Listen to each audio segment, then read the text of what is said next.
Aksi nyata modul 1.4 A9.1 tentang budaya positif. Nur Afwat SPD, calon guru penggerak Angkatan 11 SMA Negeri 1 Cotgiri, Kabupaten Aceh Utara, akan mempresentasikan tentang budaya positif kepada rekan sejawat dan penerapannya kepada siswa-siswi SMA Negeri 1 Cotgiri. Assalamualaikum warahmatullahi wabarakatuh. Waalaikumsalam warahmatullahi wabarakatuh. Syukur alhamdulillah, puji syukur kehadiran Allah Subhanahu wa taala yang telah memberikan kita rahmat dan hidayahnya hingga kita dapat berkumpul di ruangan yang berbahagia ini. Selawat beserta salam mari sama-sama kita sanjung sajikan kehadiran Nabi besar kita Muhammad SAW. Karena berkat rahmat beliaulah kita dapat menimba ilmu mulai dari zaman jahiliyah ke zaman yang penuh dengan ilmu pengetahuan. Hadirin sekalian, hari ini kita akan menyaksikan penampilan dari ibu-ibu calon guru penggerak yang akan melakukan aksi nyatanya diseminasi budaya positif. Nah, sebelum kita melihat presentasi dari rekan-rekan CGP, mari kita dengarkan arahan dari Ibu Kepala Sekolah yang hari ini diwakili oleh Ibu Ima Sriani. Dipersilakan.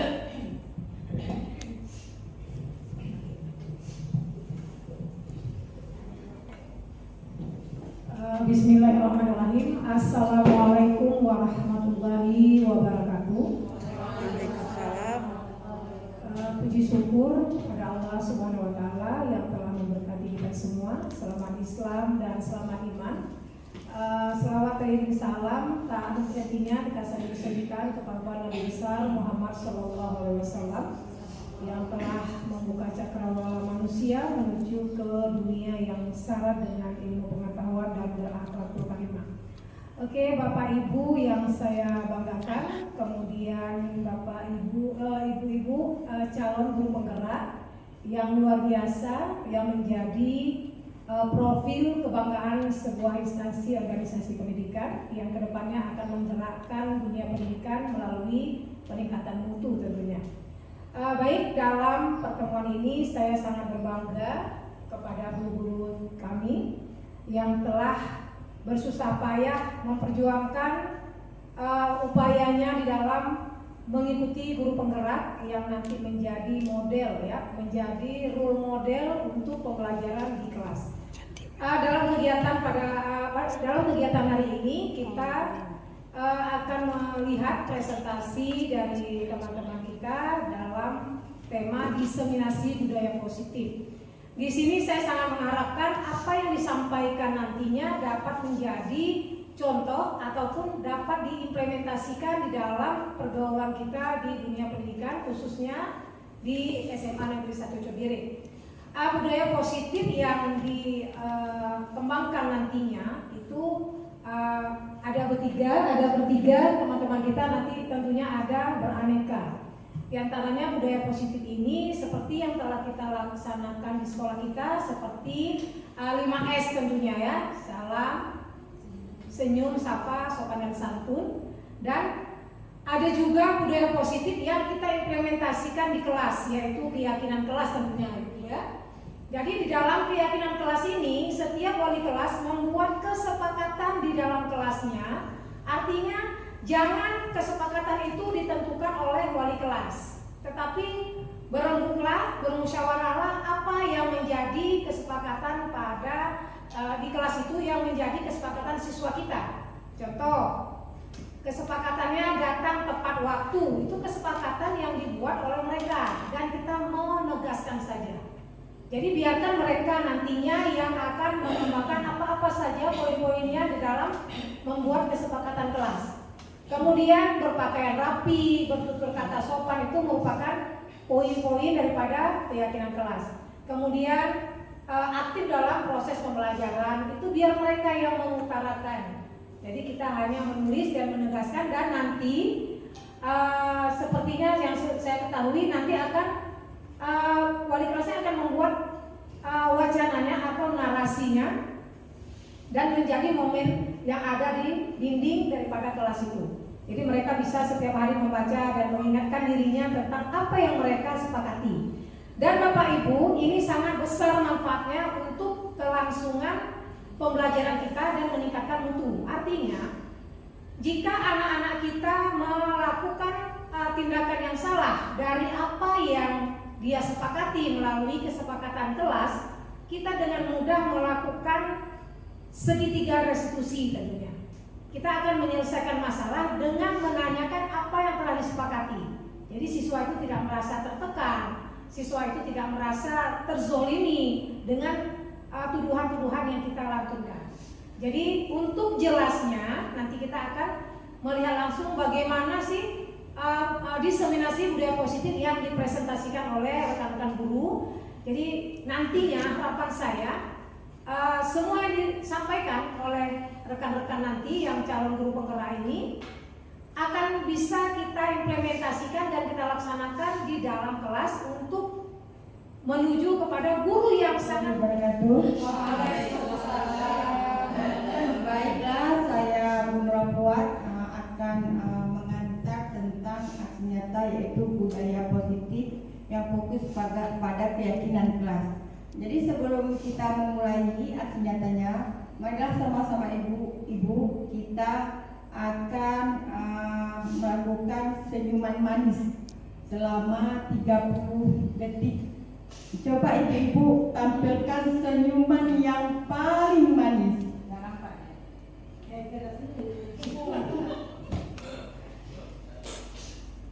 Iya, manis sekali ibu-ibu kita kalau sedang Lihat tentang disiplin positif, yaitu disiplin positif merupakan suatu cara penerapan disiplin yang mengajarkan anak bertanggung jawab dan menumbuhkan kesadaran diri berdasarkan nilai-nilai kebajikan. Kita selama ini sudah melakukan berbagai disiplin yang positif, termasuk tindakan-tindakan yang kita ambil saat mereka melakukan suatu kesalahan. Bahkan di sekolah kita sini sudah kita terapkan yaitu disiplin yang ada 3S, senyum, sapa, salam. Nah, jadi itu sudah membudaya.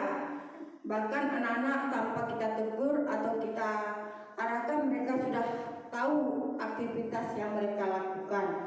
Nah, baiklah, untuk menerapkan disiplin positif ini, kita lebih ke arah disiplin diri yang dapat mengontrol diri dalam melakukan segala tindakan.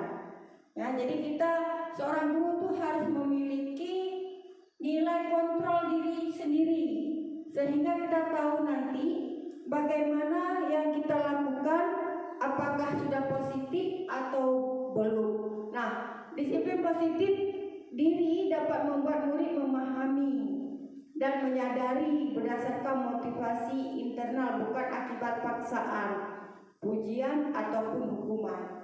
Selama ini yang kita lakukan sudah benar ibu-ibu ya, tetapi kita belum tahu apa akibat dari kedisiplinan tersebut. Sebenarnya kita menyadari juga ini suatu kesadaran. Kita bagaimana caranya kita menumbuhkan kesadaran itu kepada peserta didik kita atau kawan-kawan sejawat. Ini merupakan sesuatu yang bukan dipaksakan, tetapi motivasi dari diri sendiri. Saya datang lebih cepat.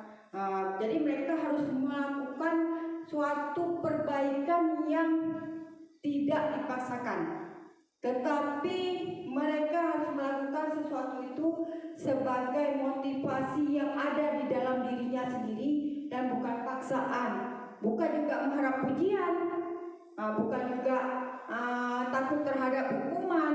Apabila mereka tidak melakukan, maka kita akan menghukum atau kita beri suatu pujian. Jadi ini harus kita pertegas lagi dan kita rubah bagaimana caranya agar kita selama ini yang kita lakukan itu bukan merupakan suatu paksaan.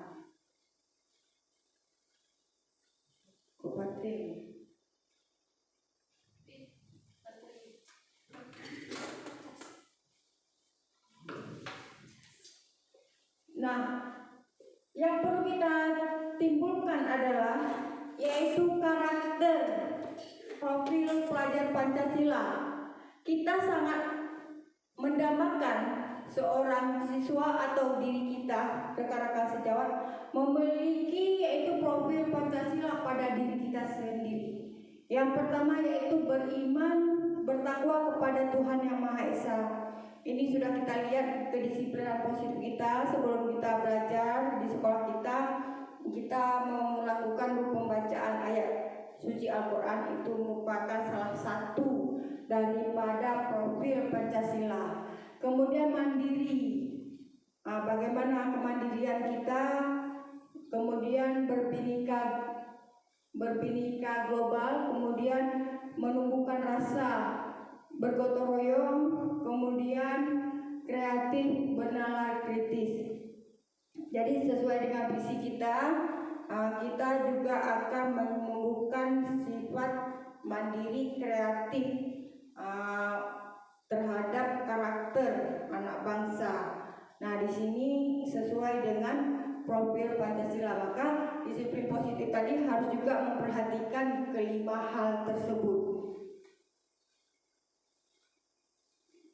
Adapun motivasi perilaku manusia yaitu ada 3. Mengapa dikatakan keyakinan sekolah kelas itu akan dibentuk melalui 3 terlebih dahulu, yaitu motivasi perilaku manusia, yaitu untuk menghindari ketidaknyamanan atau hukuman. Ya, kita melakukan ini untuk menghindari ketidaknyamanan. Kemudian untuk mendapatkan imbalan atau penghargaan dari orang lain. Kemudian untuk menjadi orang yang mereka inginkan dan menghargai diri sendiri dengan nilai-nilai mereka percaya. Jadi 3 ini tidak terlepas daripada motivasi perilaku manusia yang kebanyakan seperti ini. Nah, keyakinan sekolah kita atau kelas kita di sini rekan-rekan sejawat ya lebih membicarakan masalah keyakinan sekolah. Keyakinan sekolah ini akan kita musyawarahkan di kemudian hari, tapi sini saya akan memberi gambaran bahwa keyakinan ini bukan suatu peraturan, tetapi suatu kesepakatan bersama yang akan kita rancang ke depannya, kemudian akan kita pertahankan ini sebagai suatu konsekuensi daripada kita semua. Bagaimana kita mengambil suatu tindakan atau arahan dalam melaksanakan tugas kita secara bersama. Nah, di sini guru berperan dalam mewujudkan terbentuknya keyakinan sekolah atau kelas dengan adanya kesepakatan antara guru dan murid. Setelah tadi kesepakatan antara kita rekan sejawat, menjelaskan kesepakatan kelas kepada rekan sejawat sesuai apa yang telah diperoleh pada lokakarya kedua calon guru penggerak. Inilah penjelasan tentang kesepakatan kelas yang akan saya sampaikan lebih lanjut lagi di dalam forum ini. Kesepakatan kelas adalah sebuah pendekatan lebih baik dengan mengedepankan peran aktif siswa. Kemudian yang kedua, ini adalah berisi beberapa aturan untuk membantu guru dan siswa bekerja sama membentuk kegiatan belajar mengajar yang lebih efektif. Nah, ibu-ibu, kita harus mengetahui dulu apa tujuan kesepakatan kelas.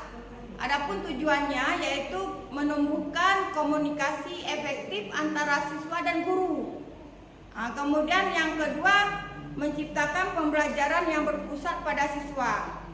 Yang ketiga yaitu menumbuhkan rasa tanggung jawab pada siswa. Nanti ibu-ibu dan bapak-bapak akan membuat keyakinan kelas ini di kelasnya masing-masing sesuai dengan guru mata pelajaran atau wali kelas yang bertindak sebagai seorang yang memberi arahan untuk melakukan keyakinan kelas di kelas kita. Nah, adapun langkah-langkah kesepakatan kelas yaitu yang pertama, guru mengajak siswa mengungkapkan keinginan mewujudkan kelas impian.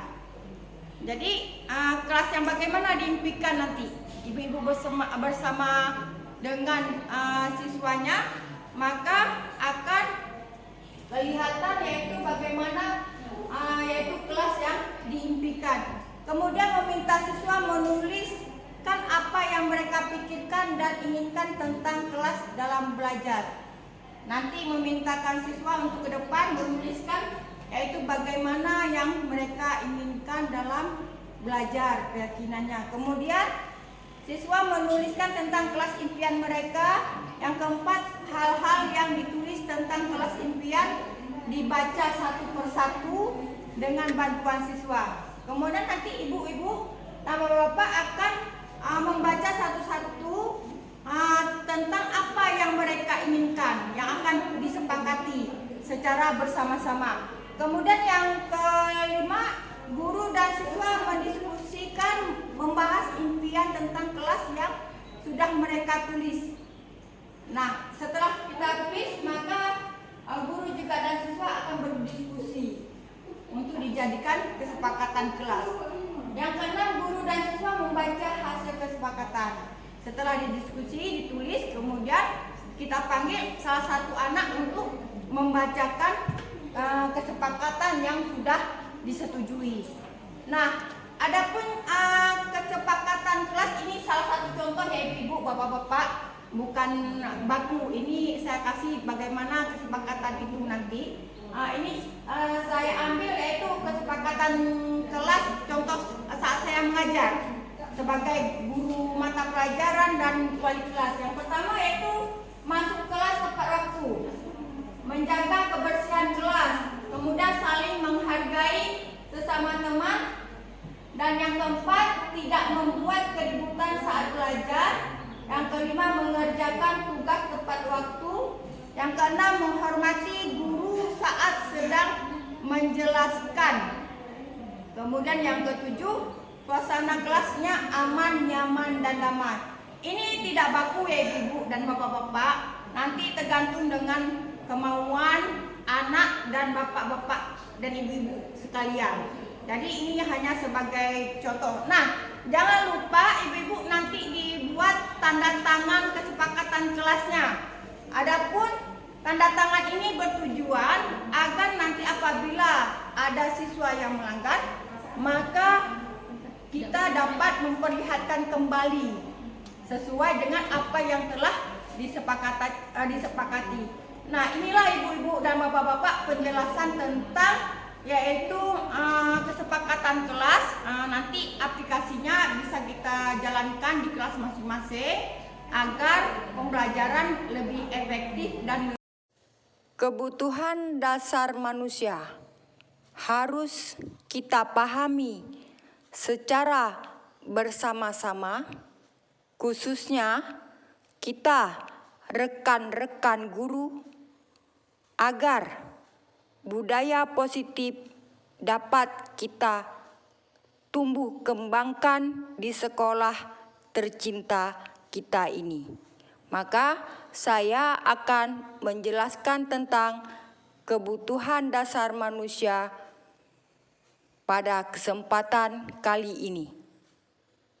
Kebutuhan dasar, ya, yang pernyataannya ketika seorang murid melakukan sesuatu perbuatan yang bertentangan dengan nilai-nilai kebajikan atau melanggar peraturan, hal ini sebenarnya dikarenakan mereka gagal memenuhi kebutuhan dasar mereka sebagai manusia.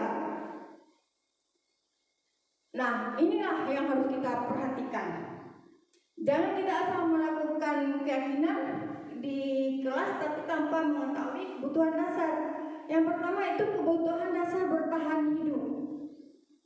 Semua kita memiliki kebutuhan untuk mempertahankan hidup kita. Kemudian adanya kebutuhan yang ada rasa sayang dan rasa diterima. Kita harus memperlakukan semua siswa itu dengan rasa kasih sayang. Bukan berarti kita hanya menghukum tanpa ada rasa kasih sayang kita. Kemudian kita juga harus ada rasa menerima mereka. Kemudian ada penguasaan, ada sini kebebasan. Kita akan berikan kebebasan kepada mereka. Kemudian adanya suatu kesenangan yang mereka sepakati bersama-sama. Nah, itu kebutuhan dasar manusia. Posisi kontrol merupakan suatu tindakan kita sebagai guru. Sering kita lakukan di sekolah kita ini. Pada posisi kontrol, kami mendapatkan ilmu secara daring dan didampingi oleh fasilitator serta bimbingan dari pelajar praktik. Maka sesuai dengan pendapat Diane Goosen dalam bukunya Restitution, Restructuring School Discipline tahun 1998 yang mengemukakan bahwa guru perlu meninjau kembali penerapan disiplin di dalam ruangan-ruangan kelas mereka selama ini. Apakah telah efektif? Apakah berpusat memerdekakan dan memandirikan murid? Bagaimana dan mengapa? Melalui serangkaian riset dan berdasarkan pada teori kontrol Dr. William Glasser, Goosen berkesimpulan ada 5 posisi kontrol yang diterapkan seorang guru, orang tua, ataupun atasan dalam melakukan kontrol. Kelima posisi kontrol tersebut adalah penghukum, pembuat rasa bersalah, sebagai teman, sebagai pemantau, dan manajer. Nah, agar lebih jelas tentang posisi kontrol, saya akan mempresentasikan kepada rekan-rekan sejawat saya bagaimana tindakan yang kita ambil terhadap murid berada di posisi manakah kita sekarang. Untuk lebih jelasnya, maka akan saya jelaskan secara umum di forum kantor guru yang melibatkan rekan-rekan sejawat saya agar dapat menjadi suatu introspeksi bagi diri. Apakah selama ini kita sudah melakukan hal yang benar terhadap peserta didik kita secara bersama-sama.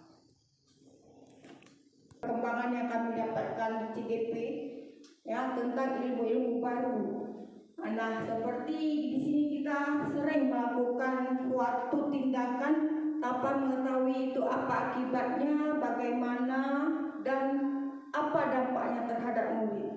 Nah, sini kita ada 5 posisi kontrol restitusi yang sering kita lakukan di sini. Cuma kita tidak tahu kita tergolong ke dalam mana kita arahkan anak tersebut saat melakukan suatu kesalahan. Nah, yang pertama kita bertindak sebagai guru, sebagai penghukum. Ya, guru sebagai penghukum. Kemudian guru sebagai pembuat rasa bersalah terhadap siswa. Kemudian guru sebagai teman, guru sebagai pemantau, guru sebagai manajer. Kemudian saya akan menjelaskan dulu apa sih itu guru sebagai penghukum, guru sebagai pemantau, teman, dan lain-lainnya.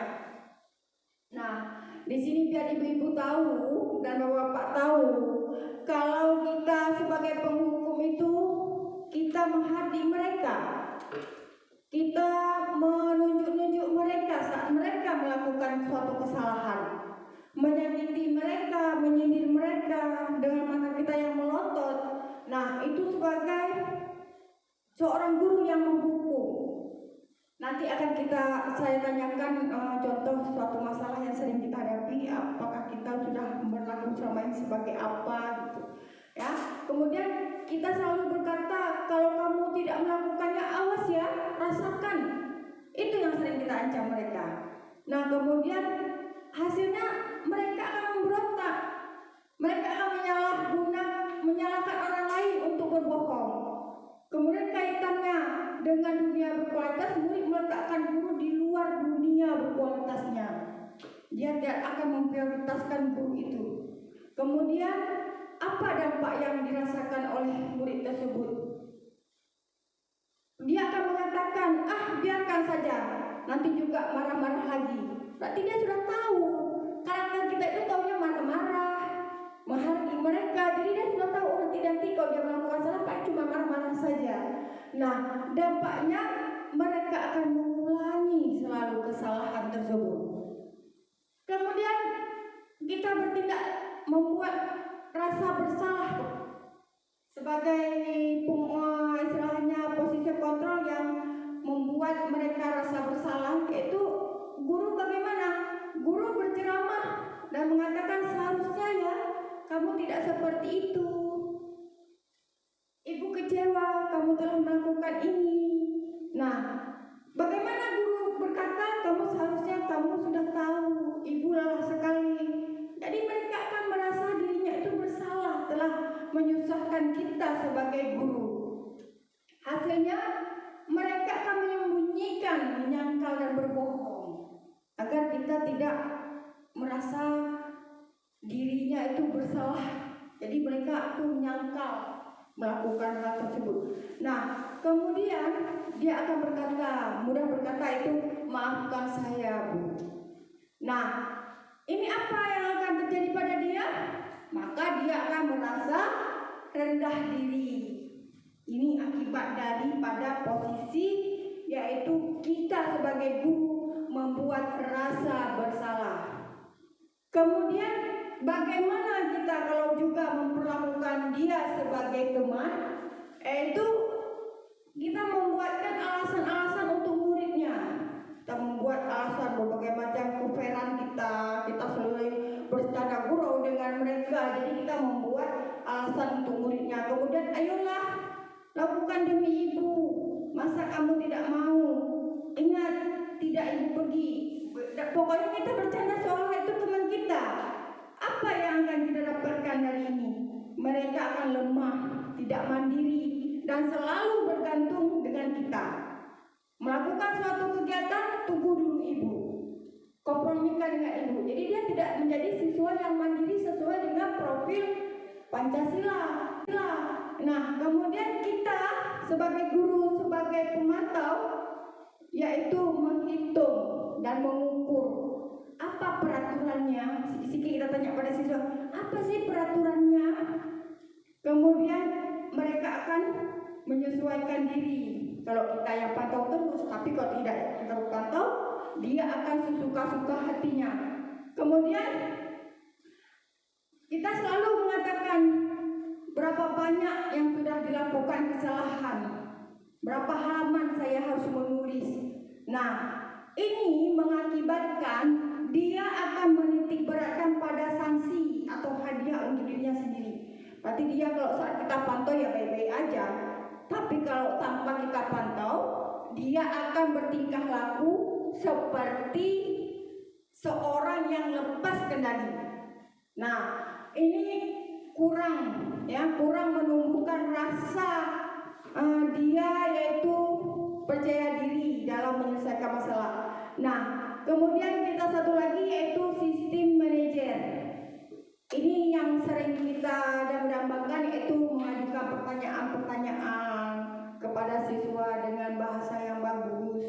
Kemudian kita akan manajer yaitu kita mengajukan pertanyaan-pertanyaan apa yang akan kita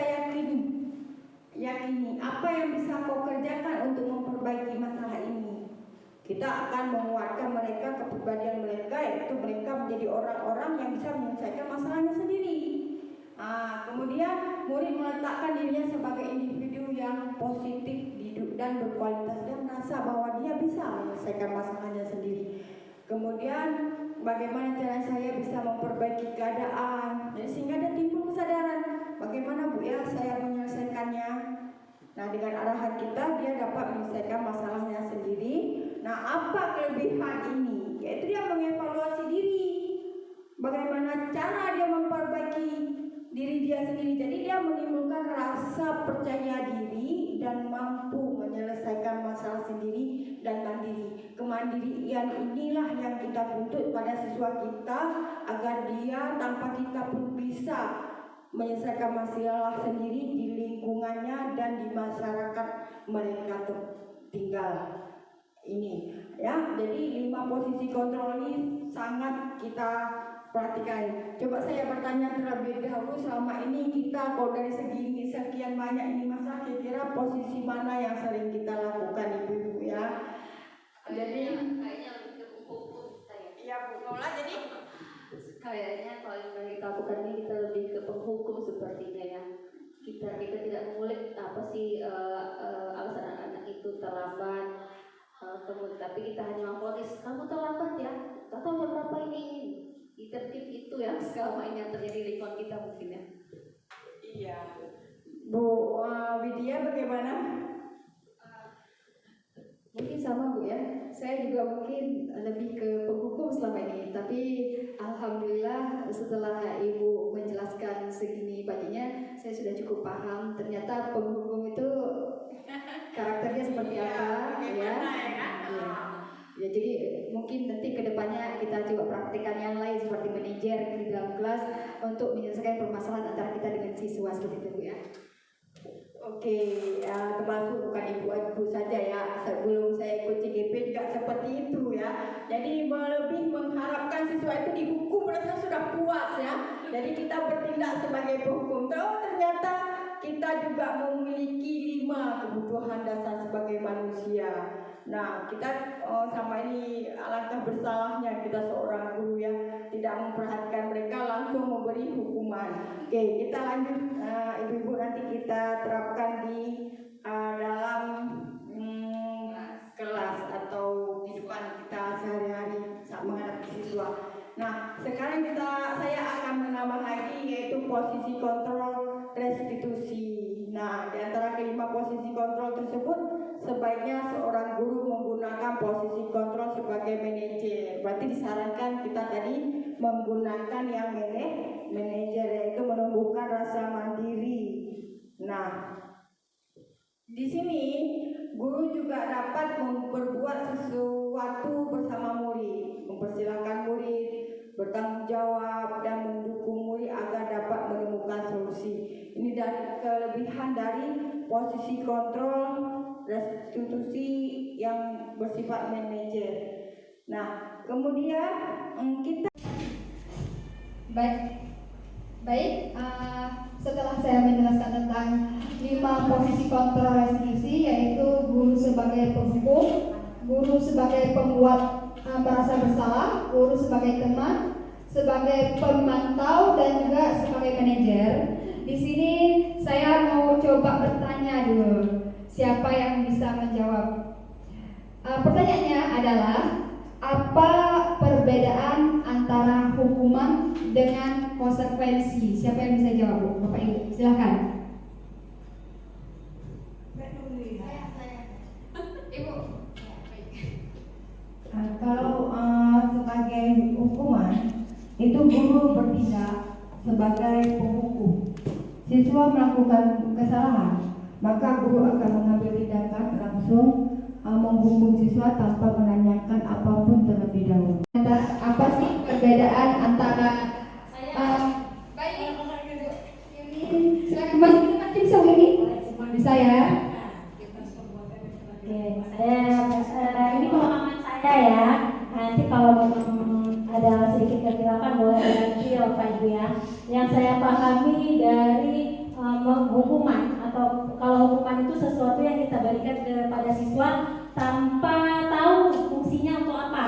Dia tidak ada kaitannya dengan permasalahannya. Contoh, siswa itu terlambat, hukumannya berdiri di depan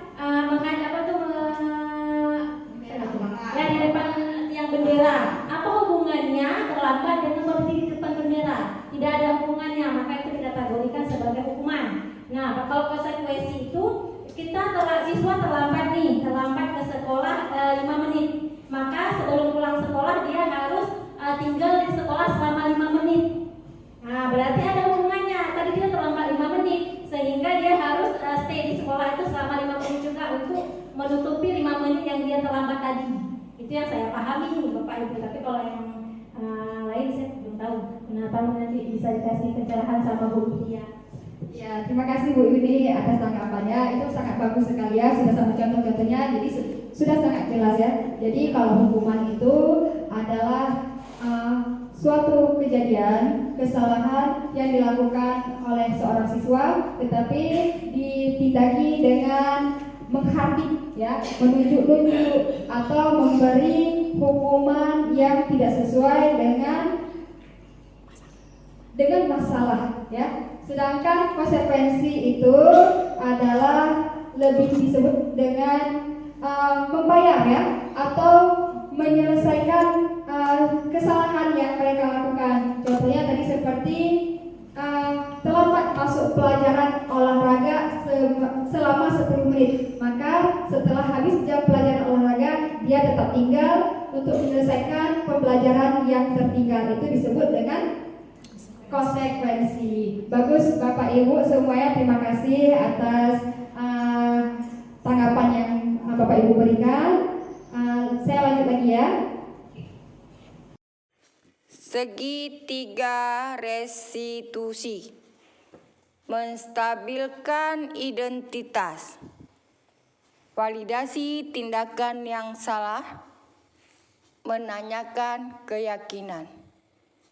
Sekarang akan saya sampaikan lebih jelas lagi pada demonstrasi berikut ini. Dalam melakukan suatu masalah itu ada cara, ibu-ibu ya. Saya dapatkan di CGP juga cara ini. Biar ibu-ibu tahu, yaitu dengan segitiga restitusi. Nah, apa itu tahapannya? Yaitu menstabilkan identitas. Nah, kemudian kita misalnya ada siswa yang melakukan kesalahan, kita akan menstabilkan identitas, mengapa mereka melakukannya. Kemudian menanyakan, memvalidasi tindakan yang salah. Ya, kemudian kita tanyakan mereka, mengapa kamu melakukan kesalahan ini? Oh iya, semua kita pernah melakukan hal yang sama. Nah, kemudian menanyakan keyakinan apa yang telah disepakati. Baru kita cari cara menyelesaikan masalahnya dengan menggunakan yaitu posisi kontrol manajer tadi Bu ya, dengan menggunakan manajer. Nah, kemudian kita menstabilkan identitasnya, yaitu berbuat salah itu hal yang manusiawi. Kita harus memberi pemahaman kepada mereka bahwa itu manusiawi. Kemudian tidak ada manusia yang sempurna. Nah, kita Bapak Ibu tidak tertarik untuk mencari tahu siapa yang benar, siapa yang salah. Di sini posisi kita.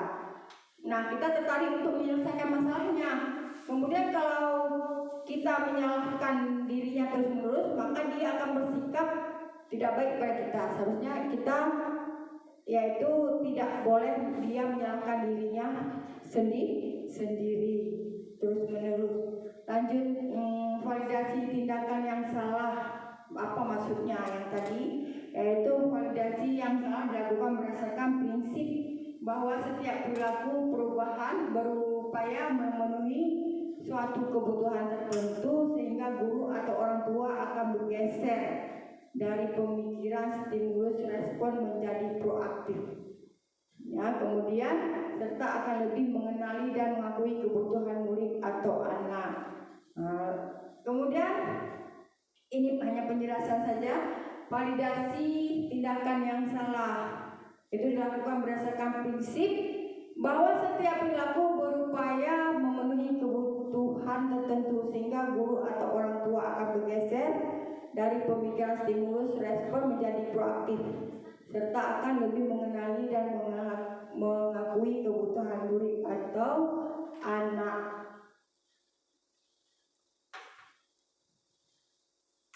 Nah, jadi saya persilakan siapa yang kurang paham tentang posisi kontrol. Seandainya kita seorang guru mempunyai siswa yang sangat sulit mengikuti peraturan di sekolah, baik dia saat belajar ataupun di luar pembelajaran, maka kita akan memberi suatu tindakan. Kita akan mengetahui tindakan itu sesuai dari beberapa posisi kontrol yang telah kita pelajari tadi. Sekarang saya akan memberi kesempatan kepada Ibu. Seandainya Ani siswa kita, maka dia akan terlambat sekolah. Kemudian kita bagaimana cara mengambil tindakannya? Saya persilakan kepada Bu Nola. Yang ini saya tanyakan, ini kan 5 posisi kontrol, ada penghukum, pembuat rasa bersalah, sebagai teman, pemantau, dan manajer. Yang saya tanyakan di sini Bu, saya masih kurang paham. Sebagai manajer itu maksudnya bagaimana Bu ya? Dari kisahannya Ibu sebutkan tadi. Sebagai manajer mengajukan pertanyaan-pertanyaan itu saya kurang paham. Tolong dijelaskan Bu ya. Terima kasih. Oke, sebelum kita menyelesaikan masalah tadi yang saya tanyakan masalah Ani, kita akan pahami lagi lebih mendalam tentang yaitu menghargai diri sendiri dengan posisi kontrolnya yaitu manajer. Ada yang sudah paham mau memberi tanggapan sebelum saya yang memberi tanggapannya? Boleh.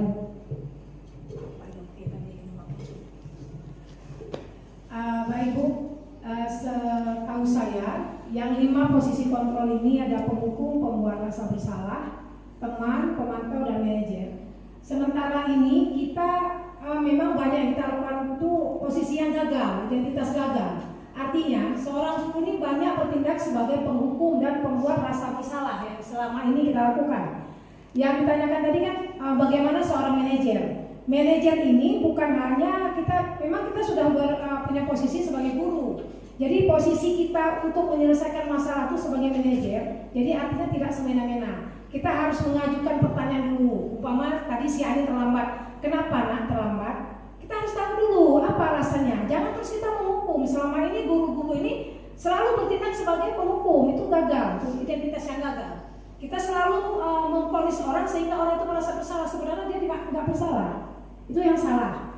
Jadi timbul rasa dendam dalam hati anak, ya. Jadi kalau sebagai manajer kita harus ada stepnya itu menanyakan dulu apa masalahnya. Kita harus gali dulu apa alasannya, kenapa dia terlambat. Itu. Kemudian apa yang kita yakini, maksudnya kita yakini begini, kita sudah tahu alasan yang signifikan dia terlambat, mungkin lebih dengan keadaan keluarga atau bagaimana, kita harus tahu itu. Jadi jangan kita selalu menghukum anak atau memberi label kepada anak itu tukang terlambat, anak ini begini, tidak boleh. Jadi harus kita selami dulu bagaimana, apa sebabnya, alasan apa yang dia lakukan sehingga dia terlambat ke sekolah. Kemudian menguatkan pribadi itu, contoh dia sudah terlambat, solusinya bagaimana. Jadi kamu itu harus datang cepat, apa yang kamu lakukan? Dia mengatakan sendiri, saya harus bangun cepat tuh, harus begini. Jadi dia harus bisa memanage waktu untuk jangan terlambat lagi. Kemudian seorang manajer ini juga relatif harus meletakkan jabatannya saat kita seorang guru, jangan kita aku. Bagaimana aku itu dihilangkan dari pribadi kita untuk menyelesaikan masalah. Jadi andalkanlah kita tuh setara dengan anak-anak. Artinya saling membutuhkan. Kita butuh dia juga butuh kita. Jadi anak itu merasa saya nggak disalahkan ya, tapi saya dengan rasa ibu itu seperti itu, ibu itu membangunkan keyakinan saya harus berubah, saya malu. Jadi kita buat anak itu menyadari bagaimana caranya dia memecahkan masalah itu dengan kiat-kiat yang dia katakan ke kita. Jadi seorang manajer ini sangat luar biasa kalau dia bisa memposisikan. Alhamdulillah terindikasi identitas yang berhasil. Jadi sekali lagi seorang guru itu jangan memposisikan diri kepada identitas yang salah. Artinya kita sebagai penghukum selalu kita membuat anak kita itu merasa bersalah, sementara dia tidak melakukan itu. Terima kasih. Ya, bagus. Jadi kesimpulannya bahwa posisi manajer kita harus berpihak pada siswa dengan cara kita menanyakan terlebih dahulu penyebab mengapa dan sebagainya siswa melakukan kesalahan. Kemudian kita juga memberi kesempatan kepada siswa untuk mencari solusi atau kesepakatan dirinya sendiri dalam menyelesaikan masalah. Refleksi terlebih dahulu kepada Pak Sarifudin, silakan merefleksi apa yang telah saya bicarakan beserta dengan CGP yang lainnya. Oke, untuk kesempatan kali ini saya ucapkan terima kasih. Dengan belajar diskusi bersama guru CGP, saya bisa memahami bahwa segitiga institusi positif, budaya berperilaku positif dan sangat bermanfaat bagi saya dan teman-teman semua, sehingga saya bisa menerapkan di kelas untuk menghadapi siswa-siswa yang memiliki kesalahan, sehingga bagaimana saya bisa menegur dengan cara tidak bersalah. Oke, ya, assalamualaikum warahmatullahi wabarakatuh.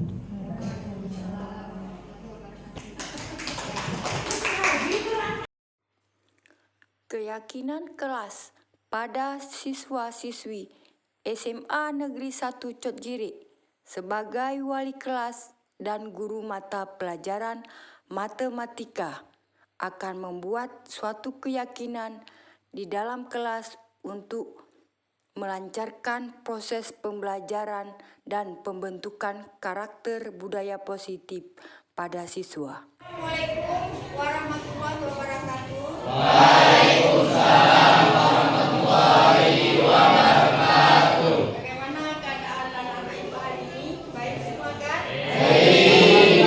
Alhamdulillah baik. Semuanya hadir hari ini dan berpakaian rapi. Baguslah. Kita ini yaitu menjadi rekan-rekan dalam satu kelas yang harus memiliki budaya positif membuat keyakinan kelas. Hari ini kita akan membuat bentuk budaya-budaya positif yang nantinya akan kita jadikan sebagai keyakinan kelas kita. Nah, bagaimana? Selanjutnya, saya akan memberikan pengarahan kepada siswa-siswi SMA Negeri 1 Cotgiri sebagai wali kelas dan guru mata pelajaran tentang keyakinan kelas yang akan disepakati.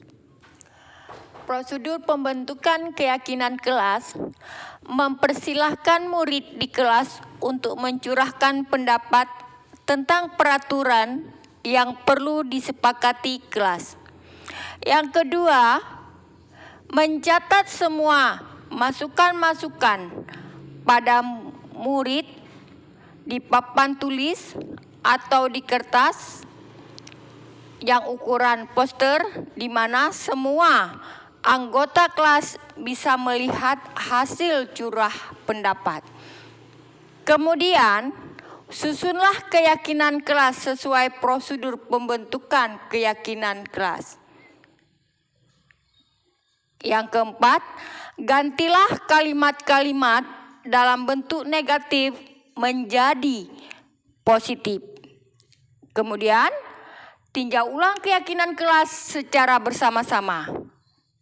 Setelah disepakati, maka seluruh murid menandatangani keyakinan kelas tersebut, termasuk guru dan semua murid. Keyakinan sekolah selanjutnya bisa dilekatkan di dinding kelas di tempat yang mudah dilihat semua warga kelas. Baiklah, sekarang akan kita laksanakan keyakinan kelas di kelas. Selanjutnya, keyakinan atau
Kemudian yang lainnya boleh lanjut.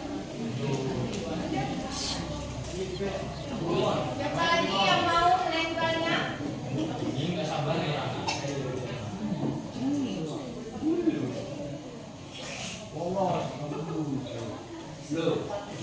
Lagi?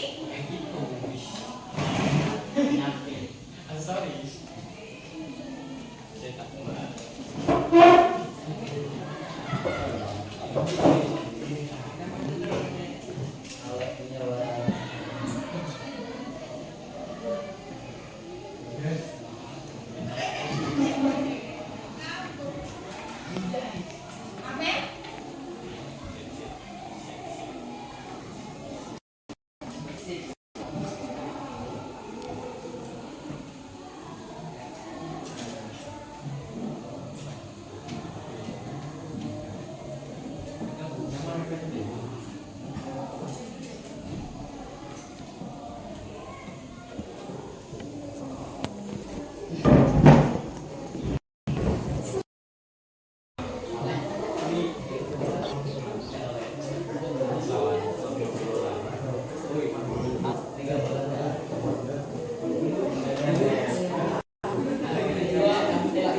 Oke, sudah? Baiklah, saya akan membacakan apa yang kamu tulis dan kamu sepakati. Yang pertama yaitu setelah belajar harus ada efektifnya. Nah, ya, setelah belajar ada ya progres.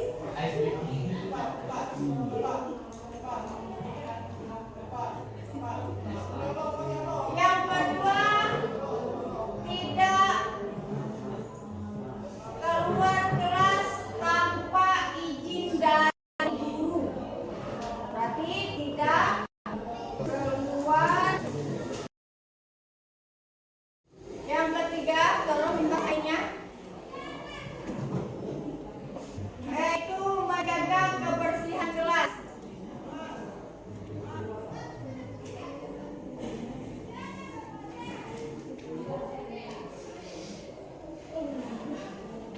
Ya, jadi yang lainnya baca juga sama, kita ambil yang bedanya saja.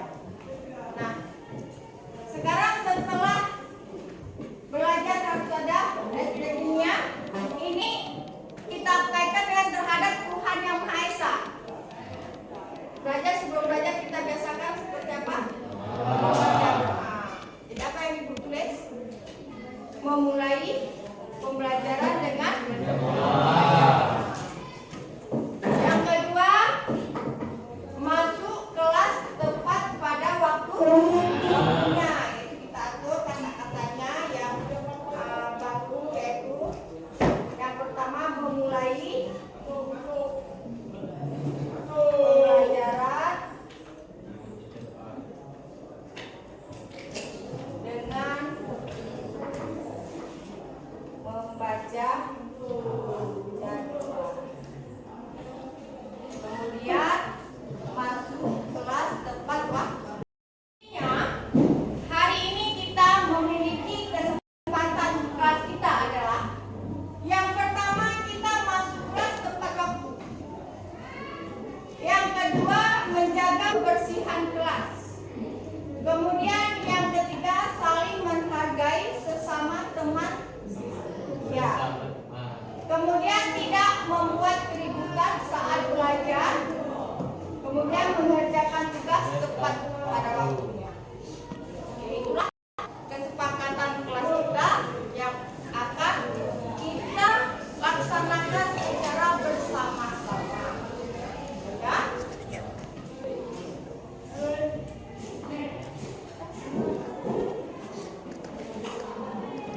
Nah, sekarang karena kesepakatan sudah kita putuskan secara bersama-sama,